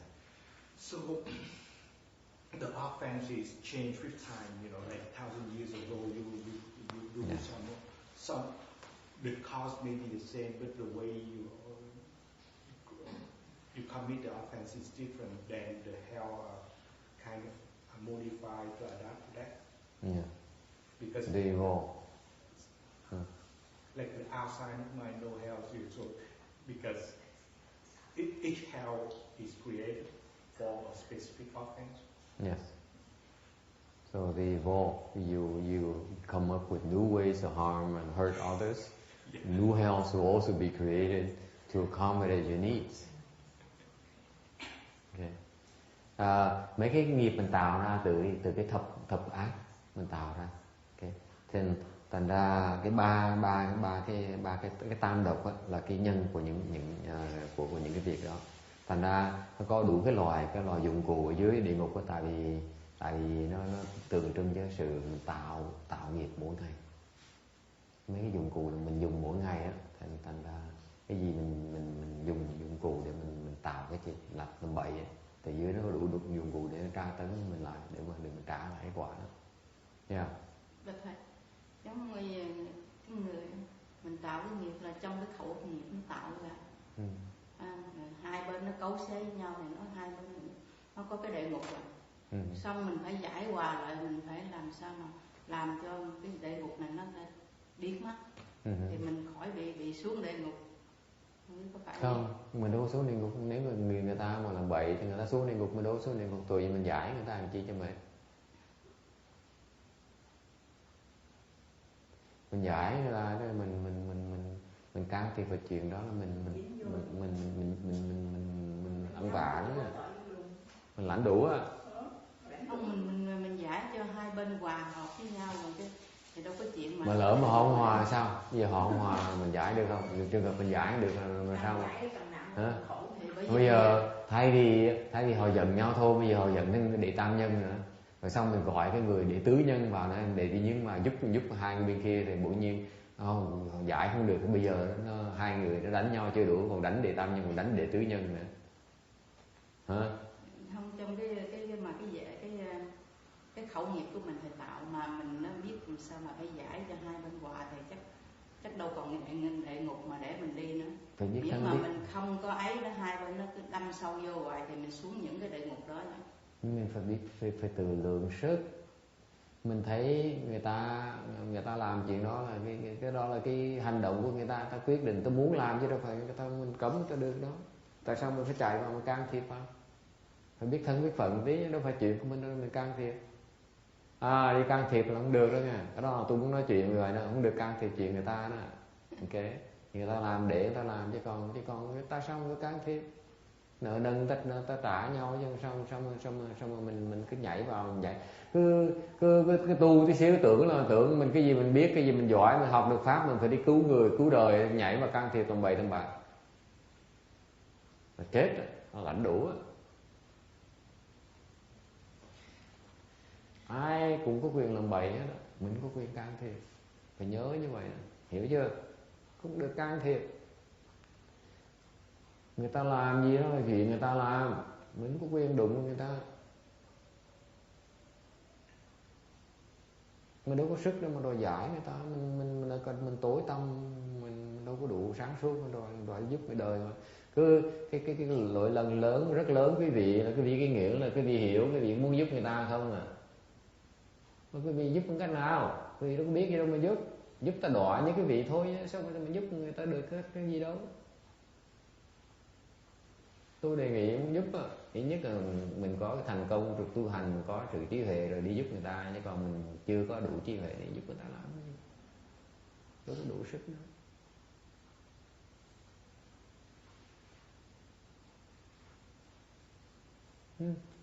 Không nên làm chuyện. What are utensils? You know those forks and knives, saws and used for torture. Okay. Nothing is lacking down there. Okay. The utensils are created by us, right? To serve our purpose. Similarly, all utensils down on the house are also correspondingly created for us to undergo our retributions.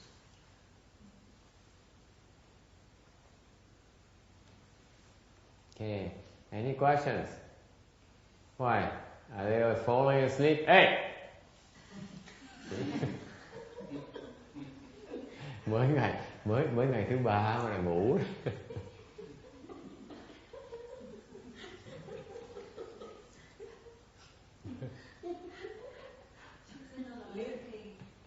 Càng để tôi đùa chơi. Thấy không? Tội. See that guy? That's hard work, huh? See, Jimmy sneaked out and dozed off somewhere.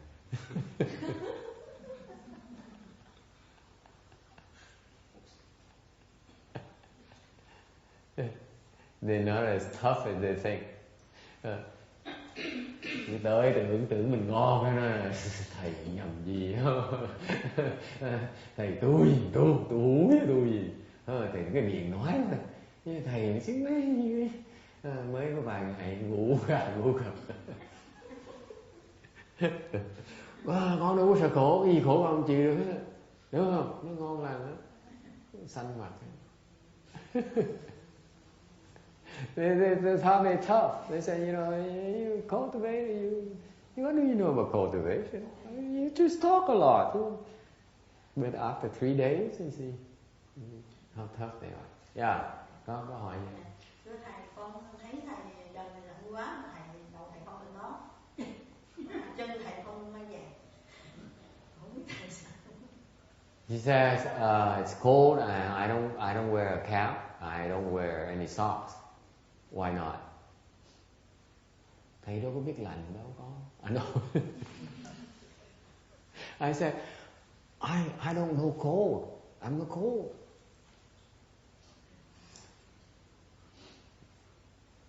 Có cái pháp. Có cái pháp. It's the Dharma behind it. You don't think I'm cold? Cái gì nghĩ tôi không lạnh á? Tôi lạnh run chứ đâu phải không biết lạnh đâu.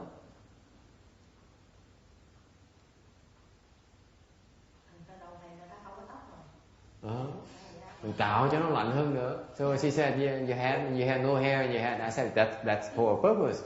I shave my hair so that it even feels colder. You guys know that? Các vị có biết không? Bữa nào xuất gia nữa, bữa nào cái bà này giữ đó. Cái mặt bà tôi biết là bà sẽ xuất gia nhưng mà không chạy được hay không biết chỗ nào thôi, nhưng mà cái tướng bà là tướng, cái tướng là chết bỏ này. Tướng mà bà chết bỏ này.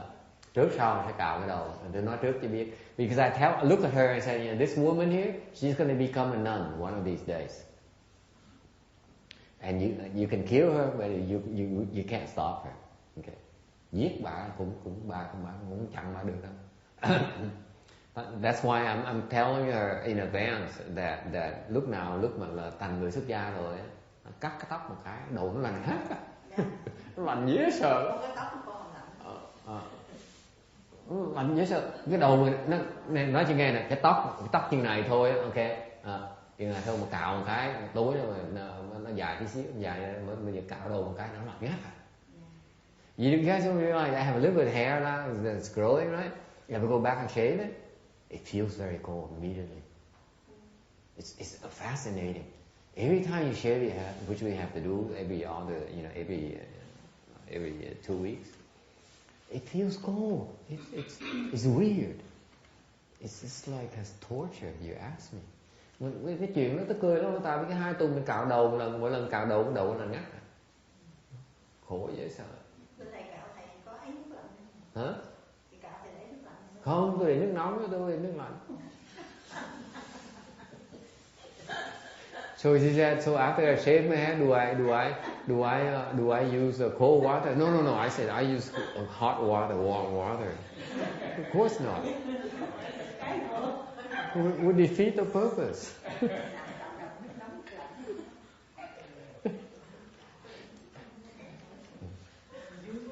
Okay, and let me explain to you why.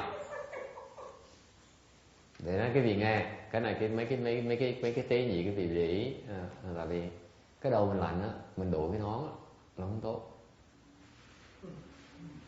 When your head is cold and you wear a cap, it's not good for it. It interferes with your chi flow. Lúc mà cái đầu mình mà sao ngủ có sướng không? Ngủ có sướng không sư cô? Nãy giờ tụi tôi không nói gì quan trọng, không có phiếu gì hết. Biết sư cô ngủ cũng ngáy dễ sợ không?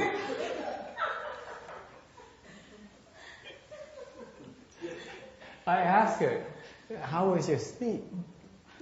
I said, do you realize when you sleep you snore like hell?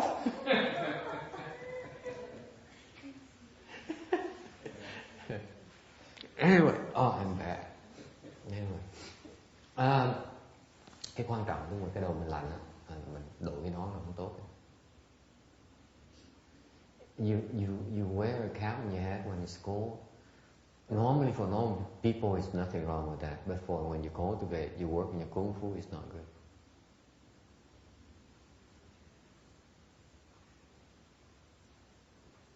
But then people are afraid they get cold and they get sick and that kind of thing. But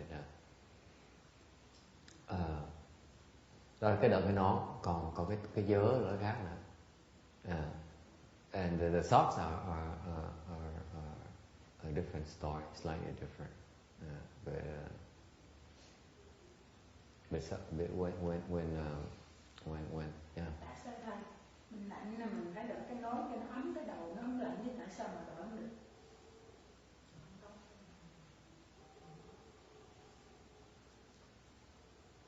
Tôi ngàn biết nói sao là trước giờ cũng đội rồi, bây giờ nó bắt tôi đội được.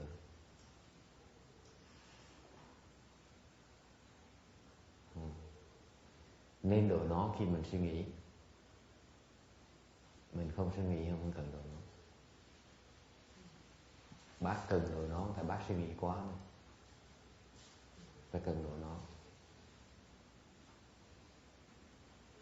Nếu mà không đội nó là không được suy nghĩ. Hiểu chưa? Nếu mà không suy nghĩ gì hết thì không nên đội nó. Hả? Nếu mà không suy nghĩ gì hết thì không suy nghĩ. Lúc mình tức không nói cách khác, nếu mình không đội nón á, nên mình không đội nón á, mình không dám suy nghĩ. Không dám suy nghĩ. Phải stop suy nghĩ. Cho tôi nó lạnh dễ sợ lắm. Khi mình đội nón, mình cứ tha hồ, mình cứ suy nghĩ, mình cứ tính toán, mình cứ mưu toan, mình cứ đủ thứ hết, không sao hết á. Mình có hại hết á, không bao giờ mình bệnh hết á. Mà mình không đội nón á, mà dám tính toán, mưu toan là mình chết. Hiểu chưa? Tế nhị dễ sợ. I explained to them. The lady asked, you wear a cap to keep your head warm because otherwise you might get sick. I said, yeah, you're right. You put on your cap. You should put on your cap. I call it thinking cap. When you think, you better keep your head warm. Okay? This is why people wear a cap. They're always thinking.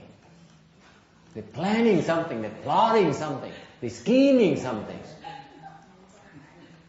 Okay? That's why they need thinking caps and hats.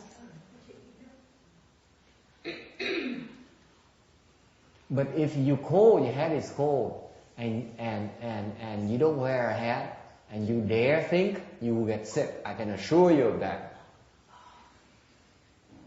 Understand the Dharma now, the subtlety in the cultivation?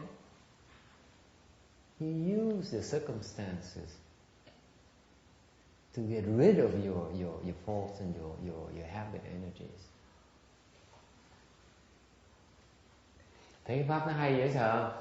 Khi mình hiểu á, mình dùng cái duyên, mình dùng cái cơ hội để mình tu. Tại sao? Khi nó rời lạnh như vậy, mình không theo đội nó. Tại sao vậy? Mình biết mình đội nón, mình không đội nón, mình dám tính toán, mình dám mưu mèo, mình chết, mình sẽ bệnh. Thành ra cái duyên mình phải cho nó tới để mình biết là mình liều, mình không độ nó. Nó có nghĩa là mình không được suy nghĩ nữa, không dám suy nghĩ nữa. Thấy cái tế nhị cái tu hành vậy ha, phải biết cái đó. Thưa thầy, còn cái chân thì sao? Cái chân hả?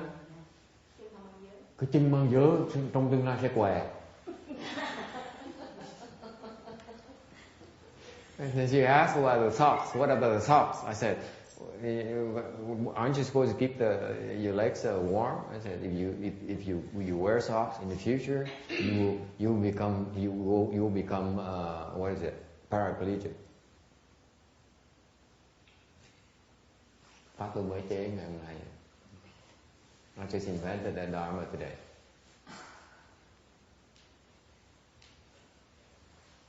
Cái chân á, là cái chỗ xa nhất, cái chân là cái nó lạnh đầu tiên. Tại vì quý vị nghĩ cái tay nó mình lạnh là thấy tay tôi ôm tôi giấu, thấy tôi giấu tay tôi lạnh tôi rồi, thấy không? Mình giờ mình ngon như thiệt ra cái đầu mình nó khoe cái đầu, cái tay mình giấu để ấm hơn. I'm making fun of myself.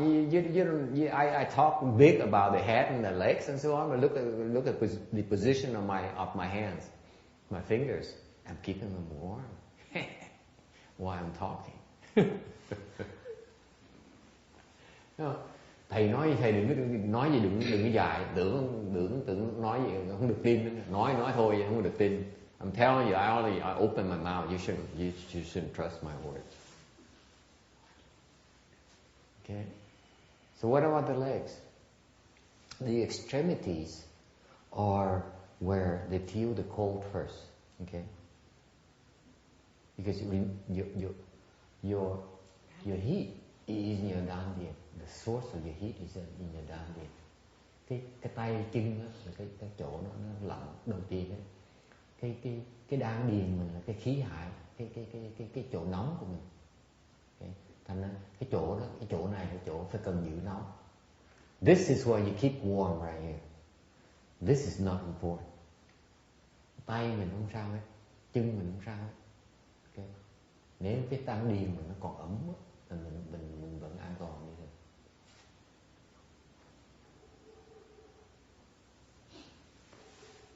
Okay. Thành ra nó ngược lại. Nếu chân mình lạnh thì mình phải hỏi mình cái đan điền mình còn có ấm hay không. Nếu không ấm thì mình mang tất ngay lập tức. Mà nếu không mang tất phải chú tâm không được để đan điền nó lạnh. Thấy cái khéo léo không? Mình phải thủ chứ, tự động mình phải thủ ngay lập tức. Đâu có tán loạn được, đúng không?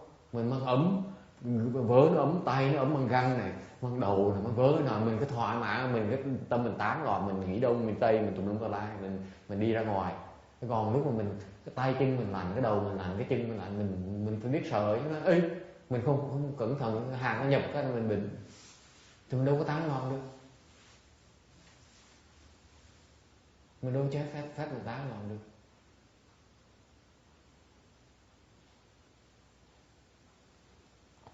I explained, the extremities are cold and that kind of, it doesn't matter because what the main thing is your dandian has to be warm. Okay? In other words, when your hands are cold, when your feet are cold, and you're not wearing gloves, and you're not wearing socks, then you have to be extremely careful. You have to check your dandian and make sure it's warm. Okay? And therefore, what does it mean? That means your defenses need to be up. Typically, worldly people, when they want to go out and buy some nice Macy's gloves, and then some fancy socks, and then some beautiful fur hats, okay, to keep themselves warm and fashionable. Okay, so when they do that, they can afford to be scattered.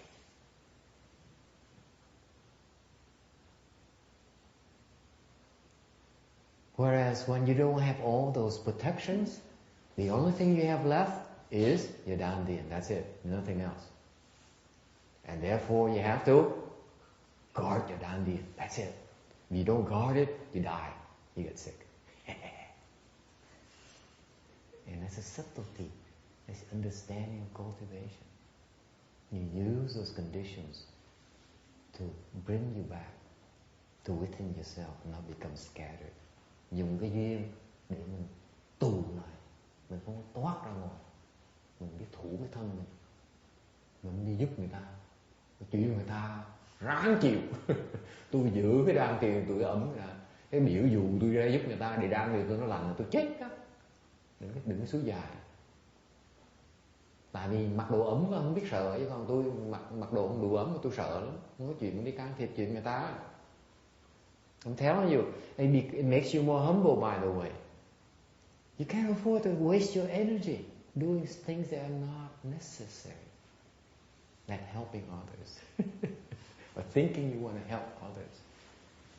Tại thừa quá đi, có đầy đủ quá đi.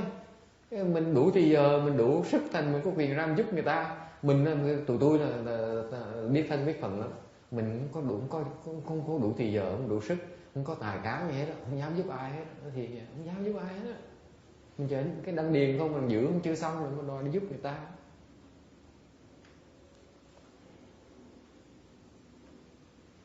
Tu phải hiểu cái đó, phải tu, phải hiểu cái đó, phải hiểu mấy cái căn bản.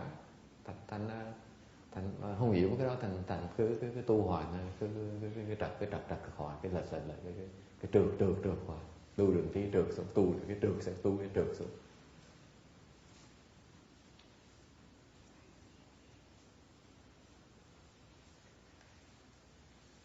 Thành mấy bác sĩ mà nhìn tôi là biết nó là tôi bệnh hoạn, hoặc để tôi bệnh hoạn. Tôi không có hiểu cái đăng điền tôi ấm là được, ok, chung quanh cái tay chân nó nhầm gì đâu. Đừng nó lạnh, nó còn xanh lạnh, xám xịt luôn nữa, nó còn gần máu, nó không có máu ở đây nữa. Đừng nói tay lạnh còn đỡ. So for example, someone look at my one of my students' hands and say, "Well, the hands are too cold." I say, "No, the cold is not a big deal. Even you get to the point where even the hands are so are full of black veins because there's no blood there at all." Hey Janice, sometimes there's no blood here, so it's not only cold. It's like dying. Because you don't want to go out here. You need to keep it here. You understand? This is where this is our headquarters. The rest doesn't matter. The cold is nothing.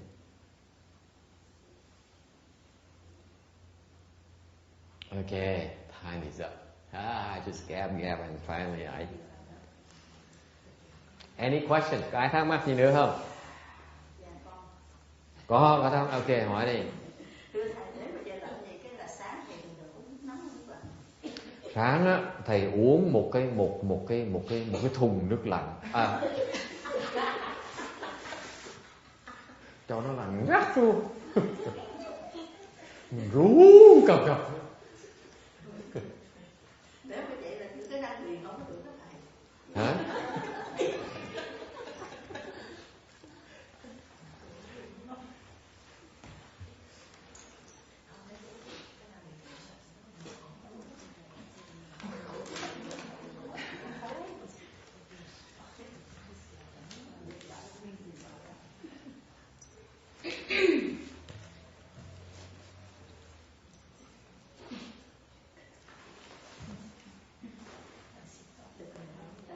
Okay, let's wrap it up and